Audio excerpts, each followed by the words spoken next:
queridos, tudo bem? Espero que vocês estejam bem, né? Nessa loucura que a gente está vivendo aí. Tá, dando sequência às nossas aulas, eu queria já entrar na apostila 2 agora, ok? Então vamos lembrar rapidinho que nós vimos agora, recentemente, realismo e naturalismo na literatura. Lembre que o realismo é uma crítica ao mundo burguês, ao universo burguês, lembra? Status, família, religião é a crítica presente no realismo. O naturalismo já é uma análise do proletariado, cuja teoria mais presente ali é o determinismo, que é o que? O homem fruto do meio, né? Diz-me com quem tu andas, que eu direi quem tu és. Quem com porco se mistura, farelo come. Isso vai se encaixar perfeitamente a ideia do naturalismo. E aí agora nós vamos ver um outro período literário. E eu queria lembrar a você o seguinte, que a gente normalmente, nós vamos ter dois períodos literários, o clássico e o não clássico. Vamos lembrar daquilo que a gente viu até agora? Vamos lembrar lá. Primeiro ano, trovadorismo e humanismo, não clássico. Classicismo, clássico. Barroco, não clássico. Arcadismo e neoclassicismo, clássico. Aí depois você tem romantismo, realismo, naturalismo, não clássico. E agora vamos voltar à ideia do clássico, um período literário chamado parnasianismo, ok? Então o que a gente observa em relação ao parnasianismo? Parnasianismo, meus queridos, vamos começar pelo nome, né? É um período literário que vai fazer o retorno aos valores da antiguidade clássica da literatura greco-romana, beleza? Então vamos lá. O nome parnasianismo vem de Monte Parnaso. Onde era o Monte Parnaso? O Monte Parnaso era a morada do deus Apolo, o deus das artes, o deus Sol, o deus da beleza. Então quando eu falar em uma arte apolínea, é uma arte bela, ligada ao belo. Beleza? Então parnasianismo, culto ao deus Apolo. O que os autores do parnasianismo buscavam? Uma arte perfeita. Tanto que eles acreditavam no chamado isolamento social. O que é isolamento social? O parnasianismo não retrata problemas sociais. O realismo fez isso. O naturalismo também. Parnasianismo não. Os autores parnasianos, eles acreditavam o seguinte: qualquer pessoa pode ser um poeta, qualquer pessoa pode ser um escritor. O que eu preciso para isso? Primeiro, eu preciso me isolar da sociedade. Ok? Ao me isolar da sociedade, né, não retratar problemas sociais, levar comigo um dicionário na mão. Porque os autores parnasianos buscavam as palavras mais bonitas, o texto perfeito, né? Tanto que a gente vai ver essa ideia do culto à forma. É chamado de o culto da arte pela arte. Tá, então vamos lá. Quais são os 4 valores que não podem faltar na arte clássica? Primeiro, culto à forma. Professor, qual é o texto usado no parnasianismo? É o soneto. Lembre, por favor, o que é um soneto? 2 quartetos, 2 tercetos, diversos decassílabos. Mas aqui no parnasianismo nós não vamos usar decassílabos, nós vamos usar dodecassílabos ou alexandrinos. É a estrutura deles. Eles primavam pelas rimas raras, rimas preciosas. O anjambeman, que é a ligação entre um verso e outro, ok? Então, em relação ao culto à forma, soneto. O texto deles era perfeito, perfeito. Tá, outra característica do clássico, a mitologia. Quer dizer, o nome que eu já expliquei a vocês, parnasianismo, vem da mitologia do Monte Parnaso, beleza? Valorização da natureza, a gente vai ver também a natureza através do retrato de elementos ligados ao natural, a gente vai ver isso também. E o amor platônico, que também vai estar presente na arte parnasiana. Outra coisa importante do parnasianismo, eles trabalhavam com a descrição.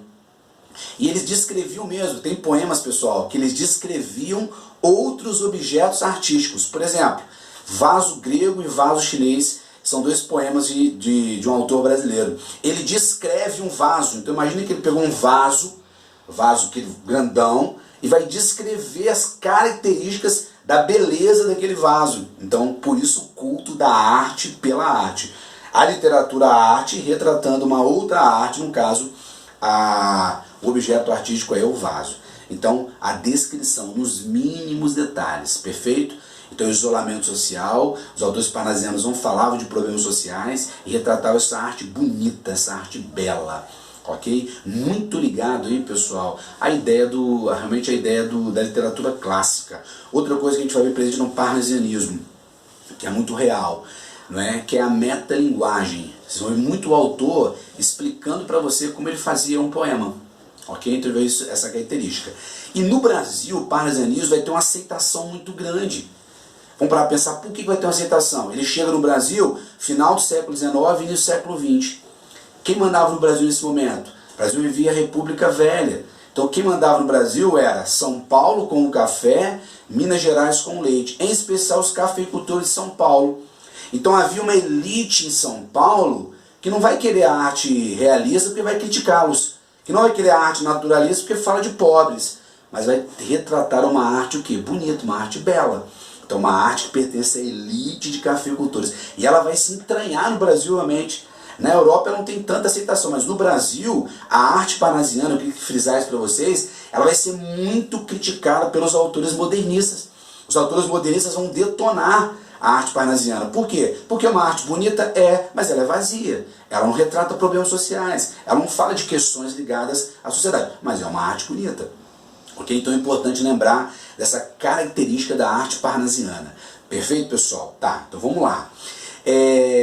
Autores do parnasianismo. Então nós temos 3 autores no Brasil. Nós vamos ter o Príncipe dos Poetas, que inclusive ele, junto com Machado de Assis, fundaram a Academia Brasileira de Letras, Olavo Bilac, chamado Príncipe dos Poetas. Inclusive vocês vão observar que o hino da bandeira pertence à letra de Olavo Bilac.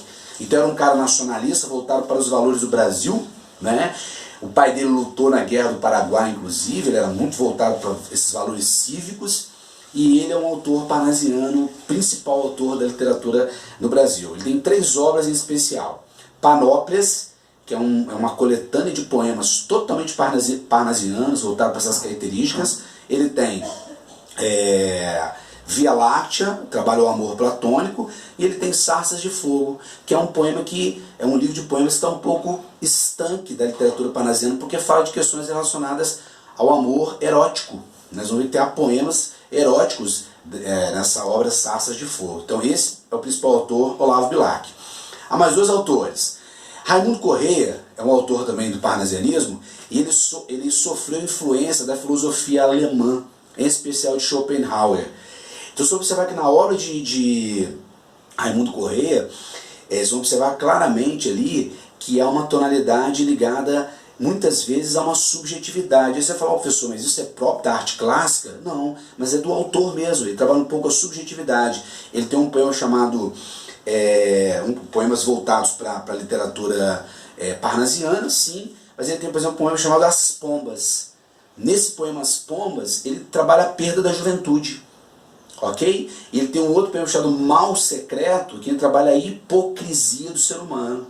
Então, se observar que os autores brasileiros, apesar de pertencerem ao parnasianismo, em determinados momentos, eles fogem um pouco a essa ideia totalmente clássica da literatura parnasiana. Ok? Agora, o autor realmente parnasiano no Brasil, assim, com todas as características, é o autor Alberto de Oliveira. Você vai observar que a obra dele ele é o mais ortodoxo, o mais tradicional dos autores parnasianos. 2 obras em especial, vocês vão ver isso. Vaso grego e vaso chinês. Gente, nessas obras ele descreve um vaso. Então assim, você vê que a poesia é linda, muito bem feita. É um soneto, versos dodecassílabos, alexandrinos, rimas, tudo certinho, bonitinho, né? Mas é uma arte que descreve outro objeto artístico. Perfeito, queridos? Então a arte parnasiana vai se encaixar muito na realidade brasileira e vai ter uma propagação muito grande. Perfeito? Com isso, então, a gente dá uma revisão para vocês aí. Tarefa de vocês agora, fazer um esqueminha, ok? Relacionado a esse período literário. E depois a gente vai trabalhar com a questão dos exercícios. Beleza, gente? Grande abraço. Valeu!